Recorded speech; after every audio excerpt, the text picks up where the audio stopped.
Genesis chapter 31.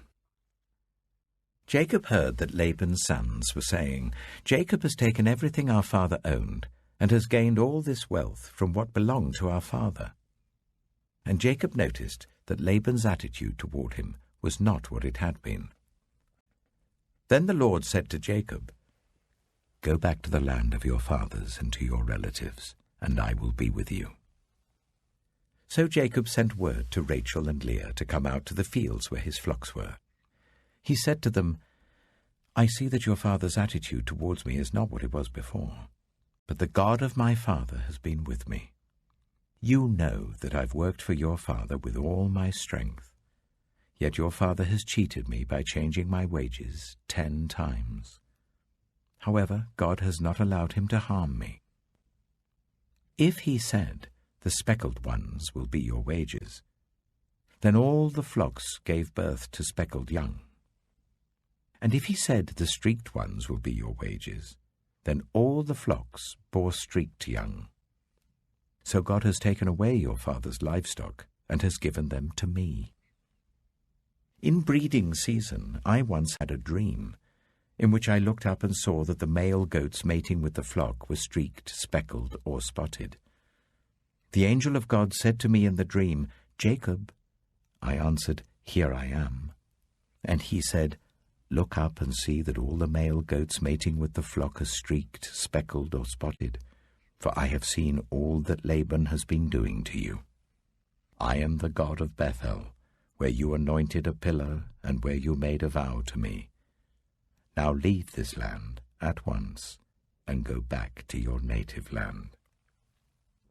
Then Rachel and Leah replied, 'Do we still have any share in the inheritance of our father's estate? Does he not regard us as foreigners? Not only has he sold us, but he has used up what was paid for us. Surely all the wealth that God took away from our father belongs to us and our children. So do whatever God has told you.' Then Jacob put his children and his wives on camels, and he drove all his livestock ahead of him along with all the goods he had accumulated in Paddan Aram, to go to his father Isaac in the land of Canaan. When Laban had gone to shear his sheep, Rachel stole her father's household gods. Moreover, Jacob deceived Laban the Aramean by not telling him he was running away. So he fled with all he had, crossed the Euphrates River, and headed for the hill country of Gilead. On the 3rd day, Laban was told that Jacob had fled. Taking his relatives with him, he pursued Jacob for 7 days and caught up with him in the hill country of Gilead. Then God came to Laban the Aramean in a dream at night and said to him, 'Be careful not to say anything to Jacob, either good or bad.' Jacob had pitched his tent in the hill country of Gilead when Laban overtook him, and Laban and his relatives camped there too. Then Laban said to Jacob, 'What have you done? You've deceived me, and you've carried off my daughters like captives in war. Why did you run off secretly and deceive me? Why didn't you tell me, so I could send you away with joy and singing to the music of tambourines and harps? You didn't even let me kiss my grandchildren and my daughters goodbye. You've done a foolish thing. I have the power to harm you. But last night the God of your father said to me, 'Be careful not to say anything to Jacob, either good or bad.' Now you have gone off because you long to return to your father's household. But why did you steal my gods?" Jacob answered Laban, "I was afraid, because I thought you would take your daughters away from me by force. But if you find anyone who has your gods, that person shall not live. In the presence of our relatives, see for yourself whether there is anything of yours here with me, and if so, take it." Now Jacob did not know that Rachel had stolen the gods. So Laban went into Jacob's tent, and into Leah's tent, and into the tent of the 2 female servants, but he found nothing. After he came out of Leah's tent, he entered Rachel's tent. Now Rachel had taken the household gods and put them inside her camel's saddle and was sitting on them. Laban searched through everything in the tent, but found nothing. Rachel said to her father, "Don't be angry, my lord, that I cannot stand up in your presence. I'm having my period." So he searched, but could not find the household gods. Jacob was angry and took Laban to task. "What is my crime?" he asked Laban. "How have I wronged you that you hunt me down? Now that you have searched through all my goods, what have you found that belongs to your household? Put it here in front of your relatives and mine, and let them judge between the two of us. I have been with you for 20 years now. Your sheep and goats have not miscarried, nor have I eaten rams from your flocks. I did not bring you animals torn by wild beasts. I bore the loss myself. And you demanded payment from me for whatever was stolen by day or night. This was my situation. The heat consumed me in the daytime and the cold at night, and sleep fled from my eyes. It was like this for the 20 years I was in your household. I worked for you 14 years for your 2 daughters and 6 years for your flocks, and you changed my wages 10 times. If the God of my father, the God of Abraham, and the fear of Isaac had not been with me, you would surely have sent me away empty-handed. But God has seen my hardship and the toil of my hands, and last night he rebuked you." Laban answered Jacob, "The women are my daughters, the children are my children, and the flocks are my flocks. All you see is mine. Yet what can I do today about these daughters of mine, or about the children they have borne? Come now, let's make a covenant, you and I, and let it serve as a witness between us." So Jacob took a stone and set it up as a pillar. He said to his relatives, "Gather some stones." So they took stones and piled them in a heap, and they ate there by the heap. Laban called it Jiga-Sehadutha, and Jacob called it Gilead. Laban said, "This heap is a witness between you and me today." That is why it was called Gilead. It was also called Mizpah, because he said, "May the Lord keep watch between you and me when we are away from each other. If you ill-treat my daughters, or if you take any wives besides my daughters, even though no one is with us, remember that God is a witness between you and me." Laban also said to Jacob, "Here is this heap, and here is the pillar I have set up between you and me. This heap is a witness, and this pillar is a witness, that I will not go past this heap to your side to harm you, and that you will not go past this heap and pillar to my side to harm me. May the God of Abraham and the God of Nahor, the God of their father, judge between us." So Jacob took an oath in the name of the fear of his father Isaac. He offered a sacrifice there in the hill country and invited his relatives to a meal. After they had eaten, they spent the night there.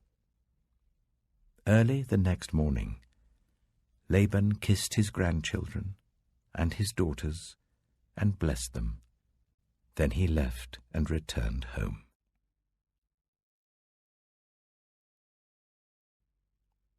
Genesis chapter 32. Jacob also went on his way, and the angels of God met him. When Jacob saw them, he said, "This is the camp of God." So he named that place Mahanaim. Jacob sent messengers ahead of him to his brother Esau in the land of Seir, the country of Edom.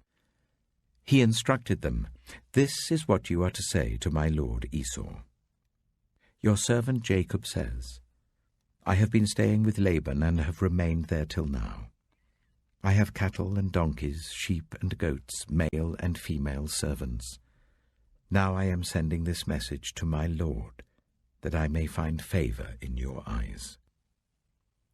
When the messengers returned to Jacob, they said, "We went to your brother Esau, and now he is coming to meet you, and 400 men are with him." In great fear and distress, Jacob divided the people who were with him into 2 groups, and the flocks and herds and camels as well. He thought, if Esau comes and attacks one group, the group that is left may escape. Then Jacob prayed, "O God of my father Abraham, God of my father Isaac, Lord, you who said to me, 'Go back to your country and your relatives, and I will make you prosper.' I am unworthy of all the kindness and faithfulness you have shown your servant. I had only my staff when I crossed this Jordan, but now I have become 2 camps. Save me, I pray, from the hand of my brother Esau, for I am afraid he will come and attack me, and also the mothers with their children. But you have said, 'I will surely make you prosper, and will make your descendants like the sand of the sea, which cannot be counted.'" He spent the night there, and from what he had with him, he selected a gift for his brother Esau: 200 female goats and 20 male goats, 200 ewes and 20 rams, 30 female camels with their young, 40 cows and 10 bulls, and 20 female donkeys and 10 male donkeys.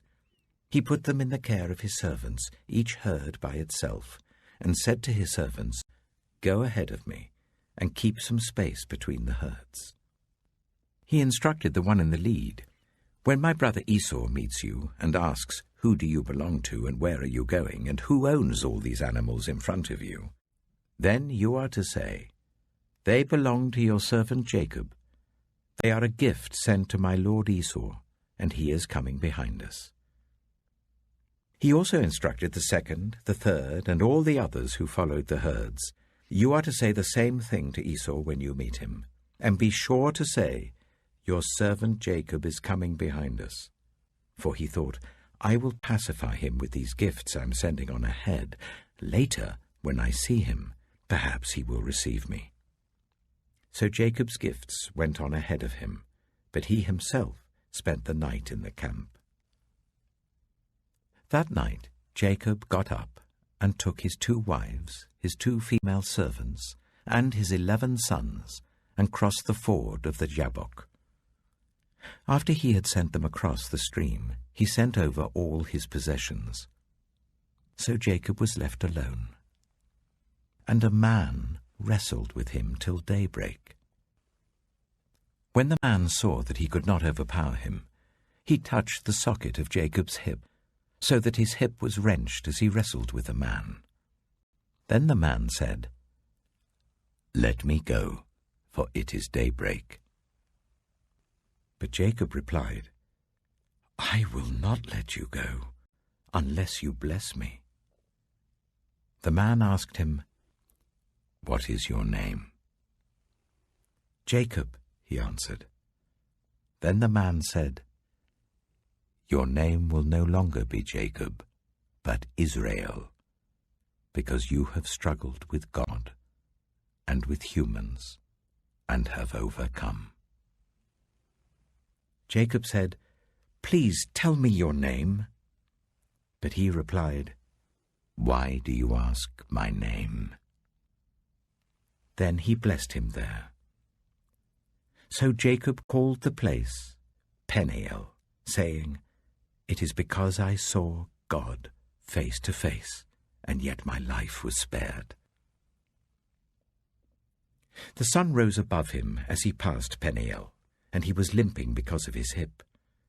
Therefore to this day the Israelites do not eat the tendon attached to the socket of the hip, because the socket of Jacob's hip was touched near the tendon.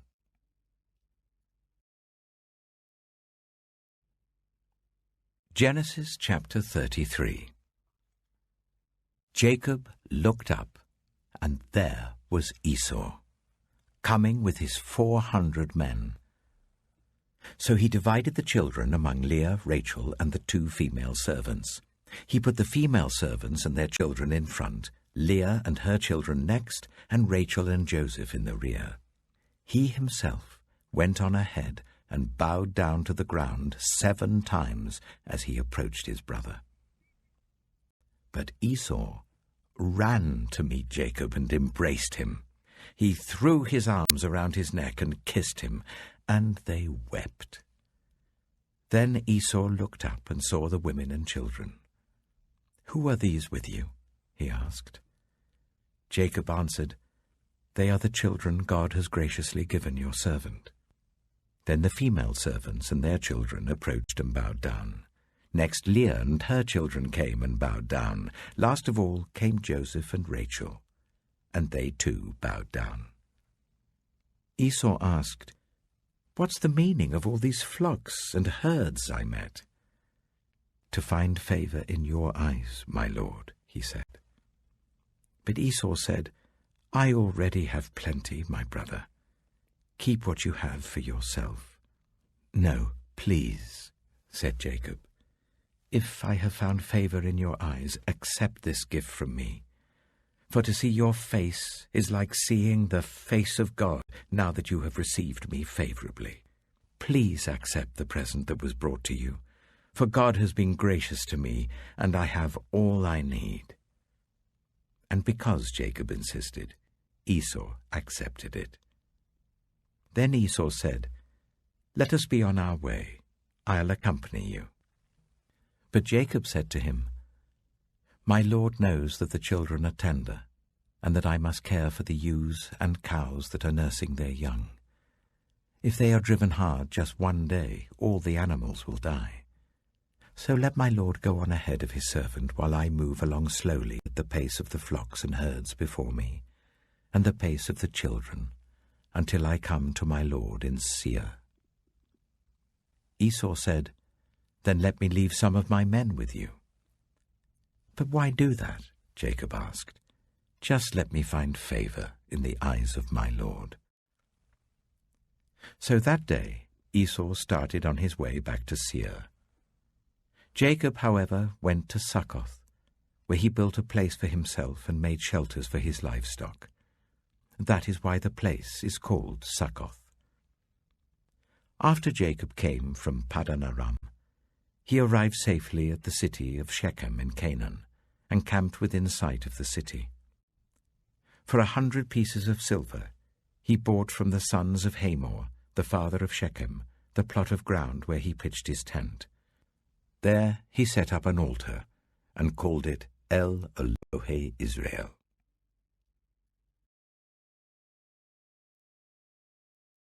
Matthew chapter 9. Jesus stepped into a boat, crossed over, and came to his own town. Some men brought to him a paralyzed man lying on a mat. When Jesus saw their faith, he said to the man, "Take heart, son, your sins are forgiven." At this, some of the teachers of the law said to themselves, "This fellow is blaspheming." Knowing their thoughts, Jesus said, "Why do you entertain evil thoughts in your hearts?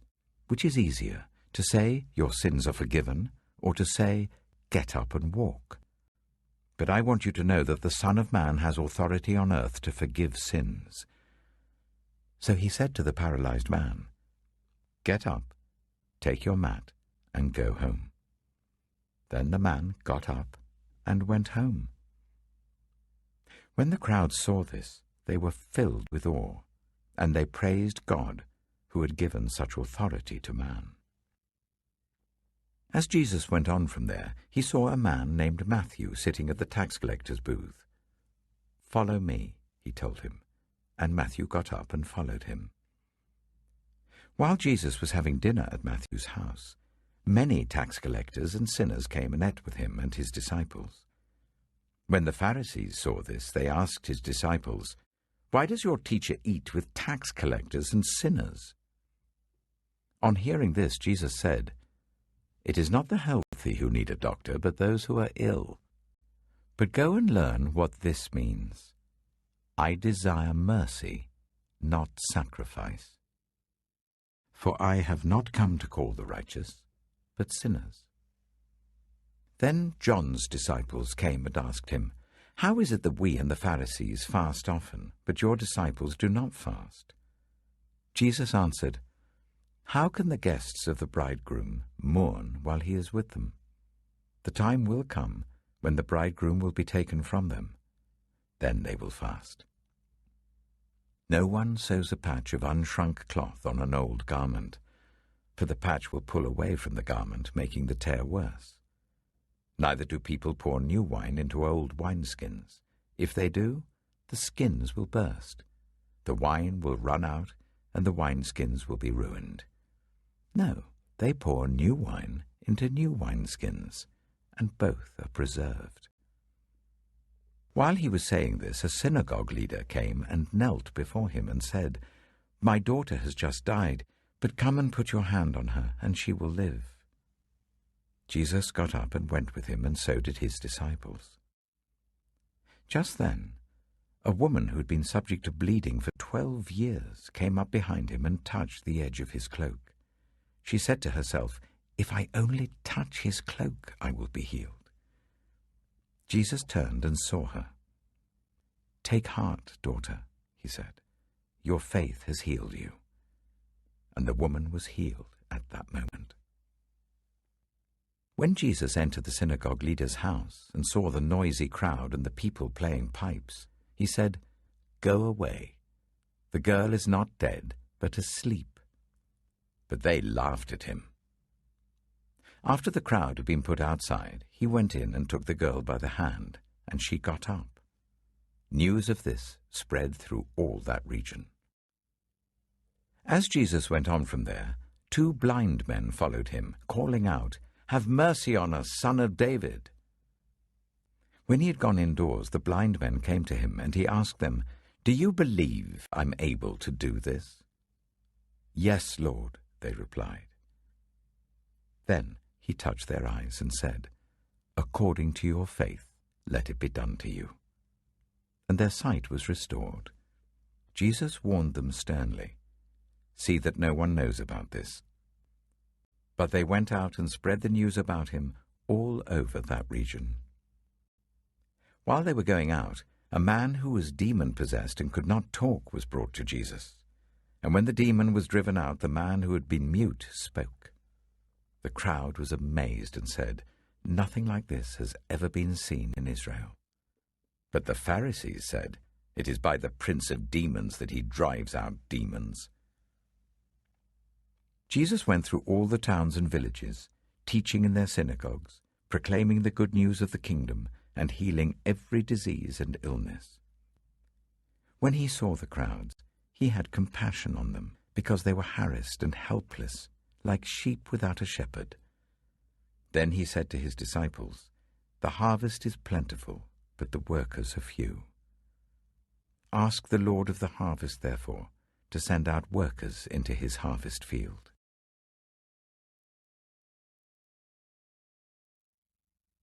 Psalm 13.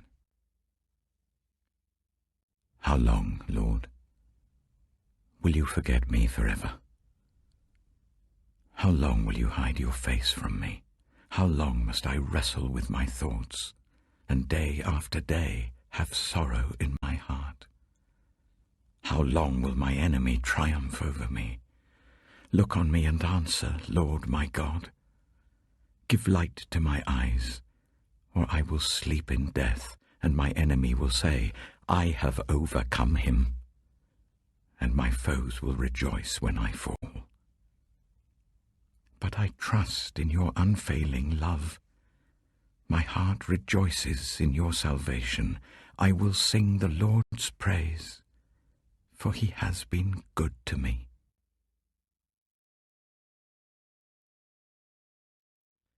Proverbs chapter 13. A wise son heeds his father's instruction, but a mocker does not respond to rebukes.